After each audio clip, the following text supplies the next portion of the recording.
साखी एक फौजी वीर और महाराज जी की एक सच्ची घटना।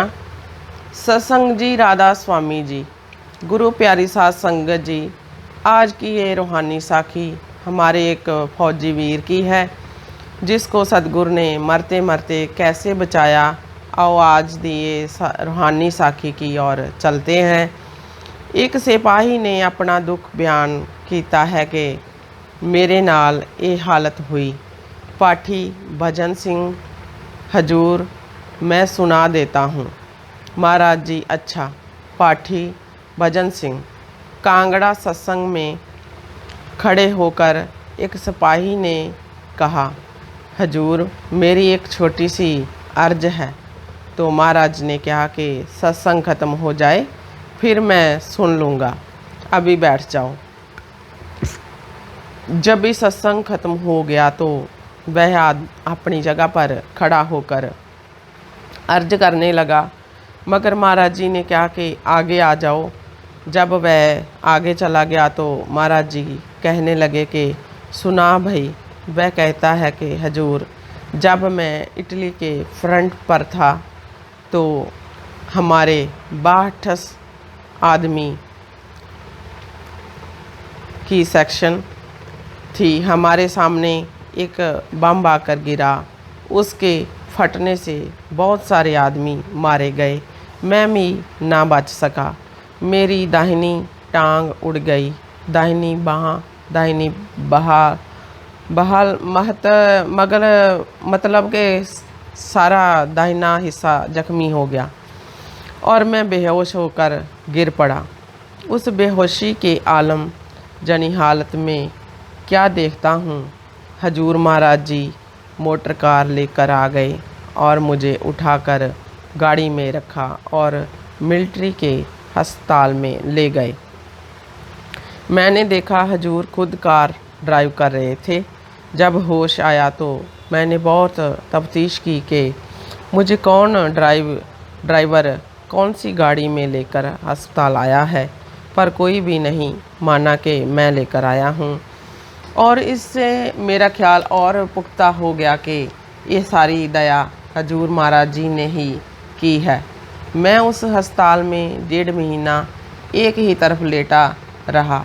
दाहिना हिस्सा तो पूरा जख्मी था ही, लगातार लेटे रहने से बायां हिस्सा भी जख्मी हो गया। उधर दुश्मन एडवांस कर बढ़ रहा था और हमारी फौजें पीछे हट रही थी। इसलिए हमारा अस्पताल भी वहाँ से किसी और जगह जाना था और जो बीमार जल्दी ठीक नहीं होने वाले थे, सलाह की गई कि उन्हें मार दिया जाए और बाकी किसी और जगह पहुँचाए जाएं जहाँ बहुत सारे बीमार हो और वहाँ जख्मियों को कौन उठाए। मेरा नाम भी मार देने वालों में था, इसलिए मुझे भी दूसरे जख्मियों के साथ इतला दी गई कि आज तुम्हें मारने का इंजेक्शन यानी टीका दिया जाएगा। जब डॉक्टर मेरे पास आया, मैंने उससे बड़ी मिन्नतें की कि मुझे मारने का इंजेक्शन ना दिया जाए, पर मुझे पता चला कि उसने मारने का टीका मुझे दे ही दिया है, क्योंकि थोड़ी ही देर में बाद मुझे सब कुछ हरा ही हरा नज़र आने लगा और मैं समझ गया कि टीके का ज़बरदस्त असर मुझ पर हावी हो चुका है। अब मेरी मौत में कोई शक बाकी नहीं। तब उस वक्त मैं हजूर महाराज जी का ध्यान किया। हमारे अस्पताल के नज़दीक एक बहुत तेज़ नाला बहता था। आखिर अस्पताल वालों ने मुझे उठाकर तेज़ नाले में फेंक दिया। मेरे याद करने की देर थी कि हजूर महाराज जी खुद साक्षात आए। मैंने खुली आँखों से दर्शन किए कि उन्होंने दोनों हाथों से उठाकर मुझे नाले से बाहर निकाल दिया और खुद चले गए। इतनी देर में अस्पताल की एक लारी आ गई। उस लारी वाले ने कहा कि इसे भी उठाकर विच रख लो। सो मुझे लारी में डालकर कैंप में ले आए। अब हजूर की दया से मैं राज़ी हो गया हूँ और लकड़ी की डांग के सहारे जो अस्पताल वालों ने मुझे लगवा दिए हैं, अच्छी तरह चल फिर सकता हूँ। तब हजूर महाराज जी ने कहा कि भाई मुझे तो कुछ पता ही नहीं है, मैं तो यहाँ कांगड़ा में बैठा हूँ, इन कांगड़ा वासियों से पूछ ले, मैं कहीं गया हूँ। तो उसने कहा, हजूर जिस वक्त बम फटा और मैं बेहोश होकर गिर पड़ा, मैंने अंदरली आंखों से देखा है कि हजूर मुझे उठाकर कार में डालकर अस्पताल ले गए। फिर जब मुझे हरा ही हरा दिखाई देने लगा तो मैंने अपनी खुली आंखों से देखा, हजूर ने मुझे नाले से बाहर निकाला और रख दिया। मैंने दोनों ही हालातों में हजूर को ही देखा है, अंदर भी और बाहर भी। तब हजूर जी ने कहा कि तू जान, आखिर कहता है कि सच्चे पातशाह अब मैं काम करने के काबिल नहीं रहा और उन अफसरों ने मुझे बहादुरी का कोई ख़ास इनाम भी नहीं दिया और जो दिया है उसके मुताबिक दी गई पेंशन से मेरा गुजारा नहीं हो सकता। मैं बाल बच्चों वाला हूँ, मुझ पर कृपा करो।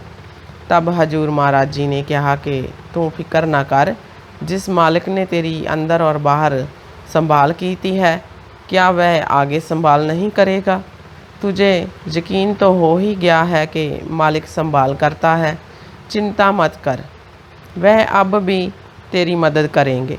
जे हमारे तहसीलदार साहिब ठाकुर दयाल सिंह बैठे हैं, तू इन्हें साथ लेकर डिप्टी कमिश्नर के पास जाकर एक कहानी सुना देना, यह सिफारिश करेंगे और तेरी तरक्की या बहादुरी ज़रूर बढ़ जाएगी।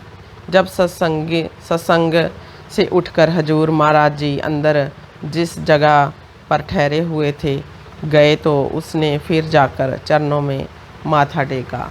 मैं पहले बता चुकी हूँ कि उसकी दाहिनी टांग लकड़ी की लगी हुई थी जो कि सीधी ही रहती ही थी, इसलिए वह साष्टांग प्रणाम करके लेट गया और जी भर कर रोया, जहाँ तक कि हजूर महाराज जी ने चरण तर कर दिए। तब महाराज जी ने कहा कि मालिक तेरे अंग संग है, तू परवाह ना कर, जब तूने आँखों से देखा है तो फिर घबराता क्यों है?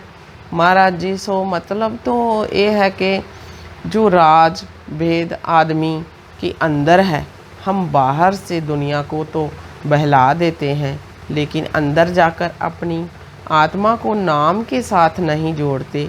मगर जो मालिक अंदर बैठा है वह धोखा नहीं खाता। तो साथ संगत जी भजन बंदगी नामदान सिमरन लगन से मन से करते हैं, मालिक हमेशा उनके अंग संग रहते हैं। राधा स्वामी जी।